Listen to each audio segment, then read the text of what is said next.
And in carbonated and colored drinks, unfortunately, we can say there are harmful ingredients like high fructose corn syrup and aspartame.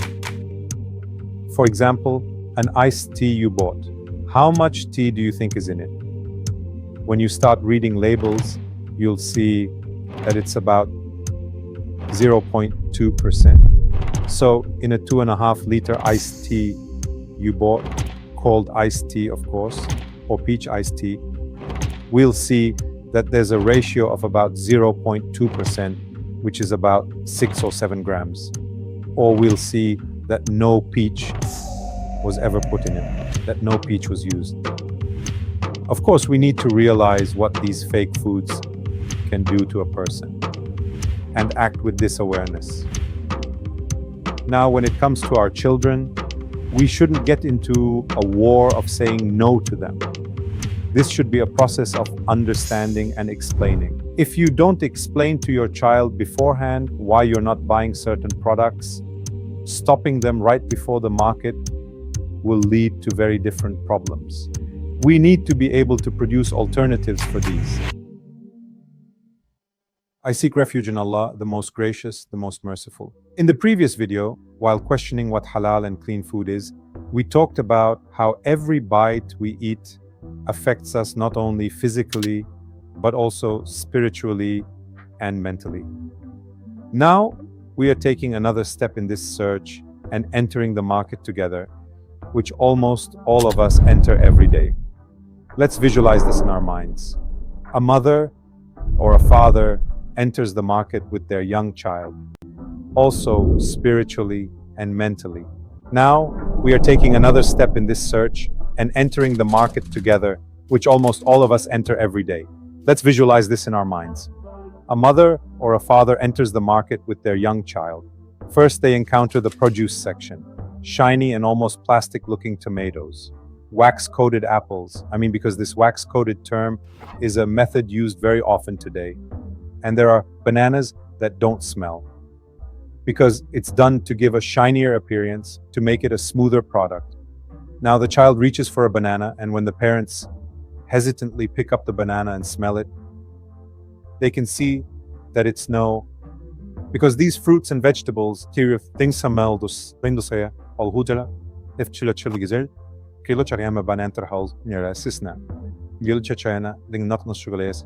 and the real shell. This shine is not aesthetic, it's the residue of these pesticides. Pesticides are chemicals like behavioral disorders in children, hormonal imbalances, and in the long run, unfortunately, even cancer. In a medical study on this, they found that children exposed to pesticides in particular have a 30% increased risk of attention deficit disorder. Or there are dozens, maybe hundreds of studies related to many pesticides like this. I especially recommend you examine these studies. The child stopped in the chip aisle. They recognize the colorful, shiny, especially the glittering packaged chips. They've eaten it before, their brain remembers, and they insist on wanting it. The mother hesitates for a moment, but unfortunately, people have become unaware of what is inside those chips. Monosodium Glutamate, MSG. This flavor enhancer not only increases the taste, but unfortunately, it's also addictive. Of course, we can see this not only in chips, but also in noodles or many spicy crisps. MSG can cause headaches, palpitations, sweating, and especially hyperactivity in children. Studies have been conducted on this as well, and this has been proven. Of course, we will need to mention some foods and address their harms, and we need to create an awareness about this. The wax used on tomatoes and apples to keep them shiny, and the pesticides used in the field to protect them from insects. What does this do? It can lead to problems like hormone disruption, especially developmental problems in children, rapid growth, or gender issues. If hormones change, if hormones are disrupted, human beings can be completely affected. Of course, as I said, we can see what these substances do to the body, especially by looking at articles and their contents. For example, we can take margarine. For years, we were told it was the taste twin of butter. This, on the other hand, increases the risk of cardiovascular diseases and causes arteriosclerosis. And in carbonated and colored drinks, unfortunately, we can say there are harmful ingredients like high fructose corn syrup and aspartame. For example, an iced tea you bought. How much tea do you think is in it? When you start reading labels, you'll see that it's about 0.2%. So, in a 2.5 liter iced tea you bought, called iced tea, of course, or peach iced tea, we'll see that there's a ratio of about 0.2%, which is about 6 or 7 grams. Or we'll see that no peach was ever put in it, that no peach was used. Of course, we need to realize what these fake foods can do to a person and act with this awareness. Well, if we are to draw a practical roadmap, what needs to be done? What should a mother do? Or what should we, as adults and parents responsible for shopping, do? So first of all, we need to clarify whether something is really a basic need.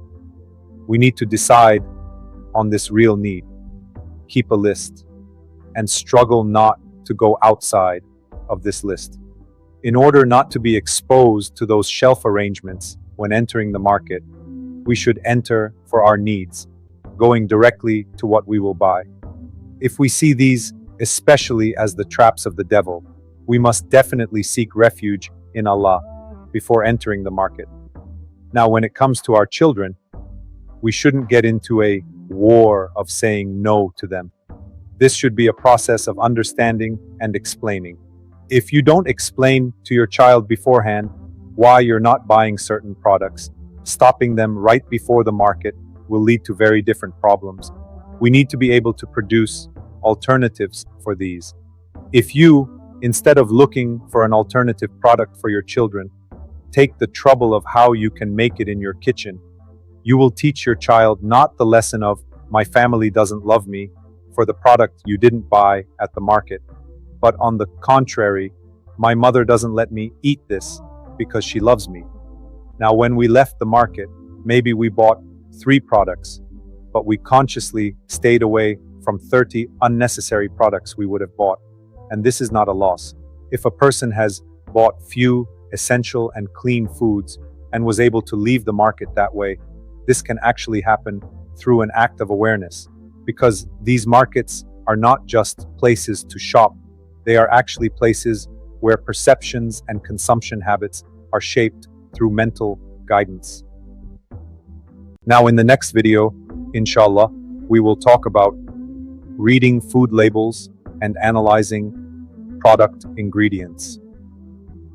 We will also talk about the effect of the stomach and intestines, where everything we eat goes, on diseases and how today's foods have become like this. May Allah Azza wa Jalla grant us to raise generations who know the clean as clean, who do not separate the halal and the clean, and who approach them with the same importance. And praise be to Allah, Lord of the worlds.